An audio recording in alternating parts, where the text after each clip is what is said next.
بخشیده به روز زبان دولتی جمهوری تاجیکستان و روز آموزگاران در مؤسسه تحصیلات میانه عمومی رقم 11 واقع در دهه توگرک ناحیه واسه جشن ایدانه دایر گردید. در این چهاربینی نخست دیرکتور مؤسسه تعلیمی قدرت‌الله شریفوف آموزگاران و خوانندگان را بخشیده به این روز مبارک تبریک نمودند. بخشیده به این همایش فرهنگی معرفتی صحنه با رسم‌های ادیبان کلاسیک بزرگداشت زبان دولتی، متن قانون جمهوری تاجیکستان درباره زبان دولتی جمهوری تاجیکستان، کتاب‌های پیشوای ملت پیشنهاد گردانیده شده بودند. در این چهاربینی خوانندگان در وصف زبان دولتی جمهوری تاجیکستان گرامی داشت زبان مادری موقع آموزگاران در تعلیم و تربیت نسل نورس از ایجادیات بزرگان شعرها قرائت نمودند.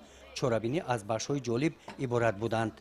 ذکر و بزرگ هستی مثل پدر معلم در عالم معانی همراه بر معلم. بخشیده به روز زبان دولتی جمهوری تاجیکستان و روز آموزگاران در این مؤسسه تعلیمی مسابقه فوتبال بین خوانندگان گذرانیده شده. در این روز به غالبان آنها سپاسنامه و مکافات‌ها از نام مأموریت مؤسسه تقدیم کرده شد.